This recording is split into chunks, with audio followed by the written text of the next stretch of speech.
Jennifer Anderson, an exceptionally attractive woman in her early 50s, had amassed considerable wealth in the cutthroat biotechnology sector. Her enterprise, at the forefront of neural interface innovations, mirrored her keen mind and unyielding drive. She approached life with the self-assurance of an individual accustomed to achieving her every desire. In both professional and private spheres, Jennifer exerted a commanding presence over her environment. 20-year-old Ryan Baker, with his brooding good looks, seemed an unlikely match for someone as polished and poised as Jennifer. A college dropout with a checkered past, Ryan had drifted through a series of aimless jobs until a chance meeting with Jennifer altered the course of his life. Their relationship, unconventional at best, appeared to satisfy both. For Jennifer, Ryan was a youthful distraction from loneliness. For Ryan, Jennifer provided financial security and access to a lifestyle he had never imagined. For nearly a year, their arrangement thrived quietly in the shadows of Riverton. But as summer faded into autumn, cracks in their fragile relationship began to form. Those small shifts set off a chain of events that would ultimately end in violence, leaving the once idyllic community to confront the dark secrets lurking beneath its polished surface. Jennifer's rise to wealth and power began in the modest suburbs of Boston. Born to a high school chemistry teacher and a librarian, she had shown an early brilliance in science and a deep fascination with the human mind. Recognizing her talent, her parents scrimped and saved to give her the best educational opportunities they could afford.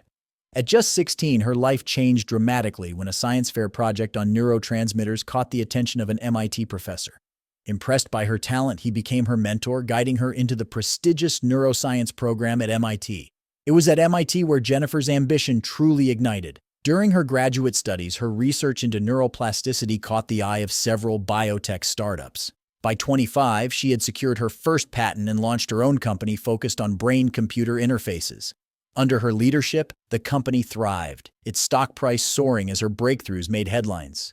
With each success, Jennifer's wealth and power grew, but so did her ruthless reputation. Former colleagues whispered about her ability to charm and manipulate, expertly identifying and exploiting others' weaknesses without mercy. Jennifer's personal life was punctuated by a string of brief marriages, each ending as her partners realized they couldn't compete with her true obsession, her career. Her first husband, a fellow researcher she met during her time at MIT, lasted just 3 years before filing for divorce, citing emotional neglect. Her second marriage to a smooth-talking venture capitalist ended after 5 years when her suspicions of his infidelity led to a bitter and ugly split. By the time she divorced her third husband, a younger art dealer who accused her of becoming obsessively controlling, Jennifer was 48 and done with traditional relationships. She turned her attention to much younger men, drawn to their energy and the simplicity of their purely transactional nature. It was a lifestyle that suited her, allowing her to maintain control while meeting her needs for companionship and physical satisfaction. However, as Jennifer approached her 50s, loneliness began to creep in, a vulnerability she hid beneath her composed exterior. This hidden weakness made her susceptible to Ryan Baker's allure and the jealousy that would soon follow.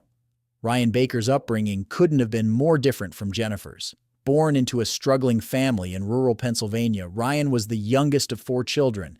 His father, a long-haul truck driver with a drinking problem, was rarely home. His mother, battling depression, struggled to care for the family. From an early age, Ryan learned to survive on his own. Blessed with good looks and natural charisma, he quickly realized how to use these traits to his advantage. By high school, Ryan had perfected the art of coasting by. His charm smoothed over his academic failures and frequent trouble at school. Despite his poor academic performance, Ryan's SAT scores were surprisingly high, revealing an intelligence he seldom applied. Coupled with his talent on the basketball court, this earned him a scholarship to a small liberal arts college in Philadelphia. But college freedom proved too much for Ryan. Away from the structure of home and high school, he fell into a hard-partying crowd. His grades plummeted, and by the end of his freshman year, he had lost his scholarship. Ashamed to return home, Ryan chose to remain in Philadelphia, bouncing between low-paying jobs and sleeping on friends' couches, drifting without direction. During this aimless period in Ryan's life, his path collided with Jennifer's. While working as a barista at an upscale cafe popular among business executives, Ryan caught Jennifer's eye one rainy Tuesday morning. She was immediately drawn to his easy smile and sensed a vulnerability beneath his confident exterior. For Ryan, Jennifer symbolized everything he aspired to: sophistication, success, and a life far removed from his humble upbringing. Their initial flirtation quickly turned into something more. Jennifer, captivated by Ryan's raw potential and eager to shape him into her ideal companion, made him an offer. She would support him financially and introduce him to a world of luxury, but in exchange, she required his exclusive companionship. Facing mounting debts and dwindling prospects, Ryan saw Jennifer's proposition as an escape from his aimless existence and a way to reinvent himself. Without hesitation, he accepted her offer. Jennifer invited him to accompany her to a gallery opening, making it clear this was no casual invitation. The event would be Ryan's first step into her world. That evening marked the beginning of Ryan's immersion into the life Jennifer offered. She arrived at his rundown apartment with a perfectly tailored suit, transforming his appearance. At the gallery, Jennifer expertly guided him, explaining the art and introducing him as her young protege. For Ryan, the evening was intoxicating. He effortlessly slipped into the role of the charming young man, basking in the attention and admiration from Jennifer's high society peers. As the night progressed, the chemistry between them became undeniable, leading to a passionate encounter later that evening at Jennifer's penthouse. In the aftermath, Jennifer laid out her proposal more explicitly. She offered Ryan a generous monthly allowance, the chance to return to college if he wished, and access to opportunities beyond his imagination. In return, she demanded his loyalty, discretion, and exclusivity. Ryan, eager for a chance to escape his directionless life, agreed without hesitation. The next few months were a whirlwind for Ryan. Jennifer moved him into the guest house on her estate, replaced his wardrobe with designer clothes, and introduced him to the finer things in life. She enrolled him in art appreciation classes, hired a personal trainer to refine his already impressive physique, and taught him the nuances of wine tasting and fine dining. Jennifer took great satisfaction in molding Ryan, viewing him as both a personal project and a prized possession. She relished the envious stares they garnered when they attended events together, flaunting her young and attractive companion. For Ryan, the relationship provided a mix of stability and excitement. He eagerly embraced his new role, determined to prove his worth while indulging in the luxury that quickly became his new norm. Their physical relationship was intense and adventurous, with Jennifer introducing him to experiences he never thought possible. She constantly pushed his boundaries, always holding control, a power dynamic that bled into every aspect of their relationship. As summer shifted into fall, Jennifer and Ryan settled into a routine of extravagant vacations, high society events, and intimate nights at home. Outwardly, they seemed like an unconventional yet content couple.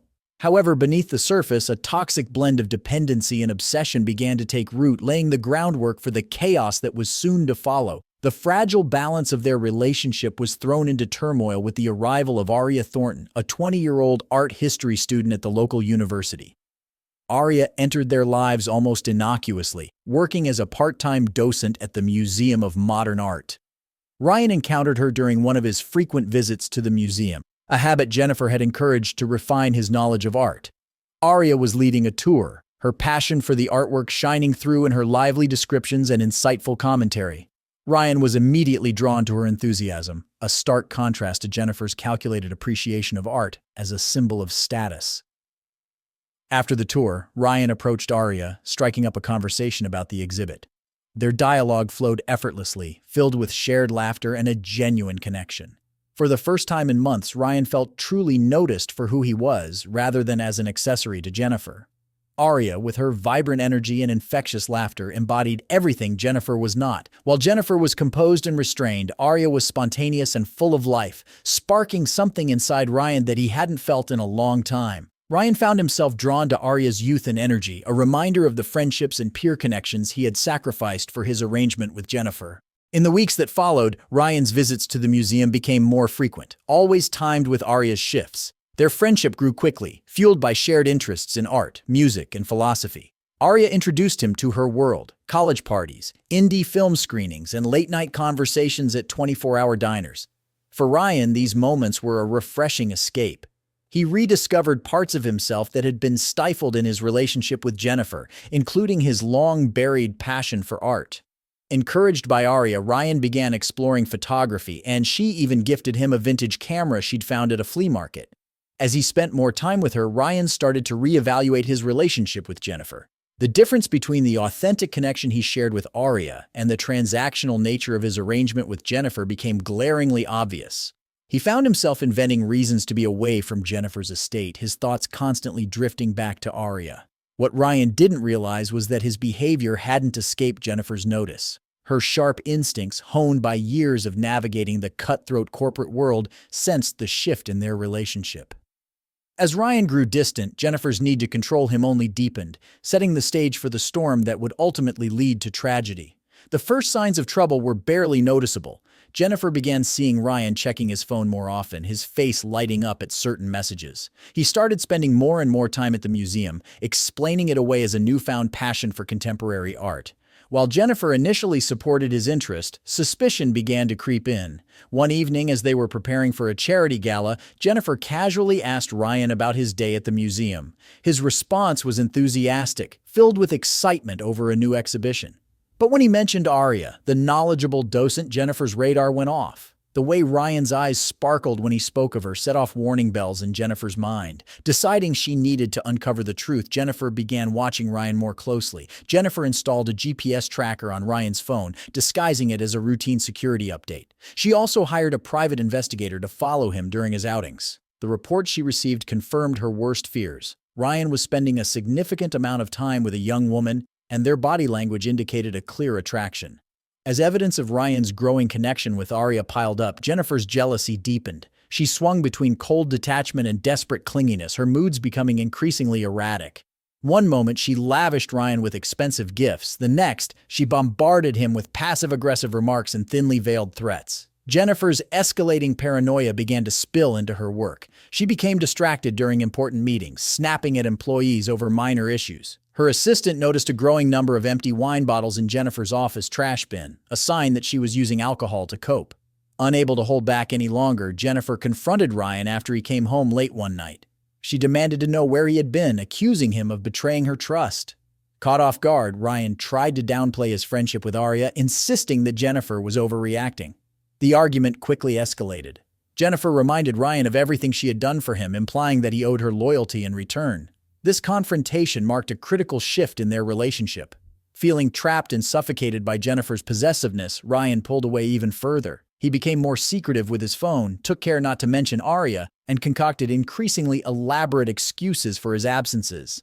Jennifer, consumed by her growing paranoia, ramped up her efforts to control him. She insisted on attending art events by his side, her possessive body language sending a clear signal to anyone who dared approach. She made unannounced visits to the museum, her sharp eyes scanning the room for any sign of Arya, the young woman who had captivated Ryan's attention. As the weeks passed, the emotional distance between Jennifer and Ryan grew wider. Their once passionate encounters became mechanical, tainted by a simmering resentment that neither could ignore. Jennifer's jealousy evolved into a consuming obsession, driving her to more desperate lengths to keep Ryan tethered to her. Unbeknownst to her, her possessive grip was only pushing Ryan further away, leading them toward an inevitable and deadly confrontation. As her jealousy grew, Jennifer launched a calculated effort to control Ryan, using the same tactical mindset that had made her successful in business. She employed a range of manipulative strategies aimed at keeping Ryan dependent on her and distancing him from Arya's influence. Her first move was financial. Jennifer began leveraging Ryan's reliance on her wealth, withholding his allowance under the pretense of account issues or claiming she needed the funds for business purposes. When Ryan showed concern, she would eventually relent, but only after extracting promises of increased commitment and time together. Jennifer's emotional manipulation became her most potent tool. She alternated between showering Ryan with affection and subjecting him to long stretches of icy silence. This unpredictable behavior kept him constantly on edge, unsure of his standing with her. More subtly, Jennifer also began isolating Ryan from his support network. She scheduled trips that conveniently overlapped with plans he had made with friends and voiced concerns about his old acquaintances, suggesting they were bad influences or merely taking advantage of his newfound status. Over time, Ryan's social circle shrank, leaving Jennifer as his primary source of companionship and validation. Whenever she felt particularly threatened, Jennifer would remind Ryan of all she had done for him, twisting her controlling actions into gestures of love and generosity. She frequently recounted how she had saved him from poverty and obscurity, implying that without her, he would have amounted to nothing. These guilt trips deepened Ryan's sense of obligation to her, reinforcing the idea that he owed her his loyalty and devotion. As Ryan continued to distance himself, Jennifer's attempts to keep him close became increasingly desperate. She started fabricating health crises, claiming she was suffering from stress-related migraines or fainting episodes that always seemed to occur when Ryan planned to go out alone. Her performances were so convincing that Ryan would often cancel his plans, genuinely worried for her health. Through this web of deception, Jennifer aimed to create a world where Ryan believed he had no choice but to stay by her side, his independence gradually slipping away until being with her felt like his only option. Yet with each act of manipulation, she unknowingly pushed Ryan closer to the edge, feeding a growing resentment that would soon explode in devastating ways. In one of her secretive investigations into Ryan's past, Jennifer unearthed a secret she believed would give her the ultimate control. With the help of private investigators, she discovered that Ryan had been involved in a car accident during his freshman year of college.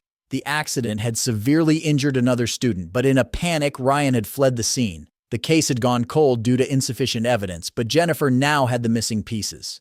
Armed with this damaging information, Jennifer carefully bided her time, waiting for the perfect moment to strike. After a particularly heated argument over Ryan's increasing absences as he turned to leave, Jennifer calmly mentioned the accident. The blood drained from Ryan's face as he slowly turned back to face her. With chilling precision, Jennifer laid out the details, producing police reports that made it clear she had enough evidence to reignite the case and implicate him. The unspoken threat hung in the air. If Ryan didn't submit to her demands, she would turn the information over to the authorities. This revelation shattered Ryan. The accident had been the root of his downward spiral in college, a guilt that had haunted him for years. He had convinced himself that by cutting ties with his past, he could outrun it. But now, that fragile illusion had been ripped away. Sensing his vulnerability, Jennifer seized her opportunity, presenting Ryan with an ultimatum: recommit to their relationship, sever all ties with Arya, and follow Jennifer's rules without question, or face the public exposure of his secret, potentially ruining his life and landing him in prison. Feeling trapped, Ryan initially complied with Jennifer's demands. He stopped visiting the museum, ignored Arya's increasingly concerned messages, and became a virtual prisoner in Jennifer's luxurious yet suffocating world. Jennifer, thrilled with her perceived victory, believed she had finally secured Ryan's unwavering loyalty. However, the strain of the blackmail began to wear on both of them. Ryan became withdrawn and depressed, his once vibrant personality dulled by the constant pressure of living under the threat of exposure. He went through the motions of their relationship, but the spark that had initially attracted Jennifer was gone. For Jennifer, the triumph felt hollow. The passionate, challenging young man she had once fallen for had been replaced by someone subdued and compliant. She found herself torn between guilt over her manipulations and frustration with Ryan's growing apathy. As the weeks passed, the tension in their home became unbearable. Ryan's resentment simmered beneath the surface, while Jennifer's paranoia intensified. She began to suspect that Ryan was secretly plotting to undermine her control, frantically searching for ways to maintain her leverage. Their situation became a ticking time bomb, waiting for the slightest spark to ignite it. That spark arrived on a crisp autumn evening. Jennifer had forced Ryan to accompany her to yet another gallery opening, showing him off to her peers like a trophy. As they moved through the crowd, Ryan's eyes locked onto a familiar face across the room. It was Arya, radiant in a vintage dress, a living reminder of the freedom and authentic connection he had lost. Without waiting for Jennifer to notice, Ryan muttered a hasty excuse and bolted from the gallery, his carefully constructed facade cracking under the weight of his emotions. He wandered the streets, his mind racing, unable to shake the image of Arya. The chance encounter had reignited something deep within him, a fierce longing for freedom, a reminder of the person he once was and could be again. By the time Ryan returned to the estate in the early hours of the morning, he was met by Jennifer, her face a mask of cold, simmering fury. The confrontation that followed was unlike any argument they'd ever had. Ryan, finally emboldened by his newfound clarity, confronted Jennifer about her manipulation and blackmail, refusing to be controlled any longer. Jennifer, sensing her grip on Ryan slipping, played her final card. She reminded him of the damning evidence she held, threatening not only to expose his past but to use her considerable influence to destroy any hope of a future he might have. She painted a vivid picture of the ruin that would befall him if he dared to walk away. But instead of intimidating Ryan, her threats only fueled his resolve. In a moment of startling clarity, he realized that no amount of luxury was worth the price of his soul. With a calmness that contrasted sharply with the storm inside him, Ryan told Jennifer he was leaving, no matter the consequences. Jennifer, now faced with the crushing reality that all her efforts had failed, snapped. What followed would shock the entire community and alter both their lives forever. As Ryan turned to leave, Jennifer's composure shattered. With a primal scream of rage and desperation, she lunged at him, her perfectly manicured nails raking across his face. Stunned by the sudden violence, Ryan stumbled backward, knocking over an antique vase that shattered loudly against the marble floor. The sound of breaking porcelain seemed to push Jennifer further into madness. She grabbed a heavy crystal decanter from the bar cart and swung it at Ryan's head. He barely ducked in time. The decanter narrowly missed him, crashing into the wall and sending shards of glass and scotch flying. Realizing how serious the situation had become, Ryan attempted to restrain Jennifer, pleading with her to calm down. But Jennifer was beyond reason, clawing and kicking, screaming incoherently about betrayal and ingratitude. In their violent struggle, they collided with Jennifer's prized art collection, knocking paintings to the floor with a series of crashes. In the chaos, Jennifer's hand found a letter opener on her desk, an ornate, sharp tool that resembled a weapon more than an office accessory. She lunged at Ryan, aiming for his chest. He barely managed to deflect the attack, but the blade sliced deep into his arm, sending a spray of blood across the room. The sight of blood seemed to jolt Jennifer back to reality for a moment. She stumbled backward, her grip on the letter opener loosening until it clattered to the floor. Clutching his bleeding arm, Ryan saw his chance to escape and bolted for the door. But in one final, desperate move, Jennifer grabbed his injured arm, yanking him back with a surprising amount of strength. Running purely on instinct and adrenaline, Ryan shoved her away hard. Jennifer staggered, her heel catching on the edge of the rug. Time seemed to slow as she fell, her head striking the corner of the marble fireplace with a sickening crack. She crumpled to the floor, blood quickly pooling beneath her head. Ryan stood frozen, his mind struggling to comprehend what had just unfolded. The room, which had been a whirlwind of chaos moments earlier, now fell eerily silent. With trembling hands, he crouched beside her, checking for a pulse. There was none. The realization hit him like a hammer blow. Jennifer was dead, and everything in his life had just unraveled in an instant. In a daze, Ryan stumbled out of the house into the cool night air, leaving behind the scene of destruction that would soon become the center of a high-profile investigation. Jennifer's lifeless body was discovered early the next morning by her housekeeper, Elodia Ramirez. Her terrified screams echoed through the quiet neighborhood, shattering the peace of Riverton and sending neighbors rushing to the scene as 911 calls flooded in. Detective Lydia Blackwell, a seasoned investigator with the Riverton Police Department's Homicide Division, arrived at the scene within the hour. The once opulent living room had become a tableau of chaos, telling the unmistakable story of a violent struggle.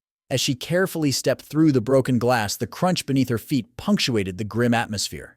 Overturned furniture, shattered artifacts, and smears of blood led her to Jennifer's lifeless body near the fireplace. While crime scene technicians meticulously examined the area, Blackwell began mentally reconstructing the events of the night before. Security camera footage from the estate showed Ryan fleeing in the early hours of the morning, his shirt stained with blood. His sudden disappearance immediately made him the prime suspect, and an all-points bulletin was issued for his arrest. As the investigation deepened, a more complex picture began to take shape. Staff members and acquaintances shed light on the volatile nature of Jennifer and Ryan's relationship. Several witnesses recounted frequent heated arguments, and many expressed growing concern about Jennifer's increasingly erratic behavior. A significant breakthrough occurred when detectives unearthed Jennifer's hidden files, which detailed her secret investigation into Ryan's past.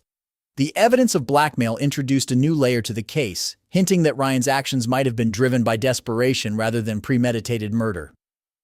Despite these revelations, Ryan remained on the run. Sightings of him were reported across the state, but he continually managed to evade capture. The investigation took a critical turn when Arya Thornton, overwhelmed with guilt for her involvement in the events, came forward with vital information. She provided detectives with a series of text messages and voicemails from Ryan, documenting Jennifer's escalating behavior and his mounting fear. Arya's testimony painted Ryan not as a cold-blooded killer, but as a victim trapped by Jennifer's manipulation and threats, locked in a gilded cage of wealth and control. This new information prompted Detective Blackwell to delve deeper into Jennifer's history, uncovering a troubling pattern of obsessive behavior and allegations of stalking from her past relationships. Forensic evidence from the crime scene soon began to align with Ryan's version of events, offering a chilling glimpse into the toxic dynamic that had spiraled into fatal violence. The angle of Jennifer's fatal injury aligned with the likelihood of an accidental fall, and the defensive wounds on her hands suggested she had been the aggressor in their final altercation. However, the most incriminating evidence came from Jennifer's own digital records. Investigators uncovered a trove of surveillance data on her computers, including GPS tracking information and recordings from hidden cameras within their home. The extent of her obsessive control over Ryan stunned even the most experienced detectives. As the details of Jennifer and Ryan's relationship emerged, public opinion began to shift. The initial narrative of a young man taking advantage of a wealthy woman transformed into a deeper understanding of Ryan being trapped in an abusive situation. Originally charged with second-degree murder, Ryan's case took a surprising turn as mounting evidence of Jennifer's manipulation and coercion came to light. With pressure building on the district attorney's office, lengthy deliberations and negotiations with Ryan's defense team led to the charges being reduced to manslaughter. After weeks of testimony and 3 days of jury deliberation, the verdict was announced. Ryan was found guilty of involuntary manslaughter. This decision recognized his involvement in Jennifer's death while also acknowledging the abusive circumstances that had contributed to the tragic outcome. The judge, considering Ryan's clean criminal record and the unique nature of the case, sentenced him to 5 years in prison, with the possibility of parole after 3 years. The sentence sparked mixed reactions. Some believed it was too lenient, while others felt Ryan had already endured enough.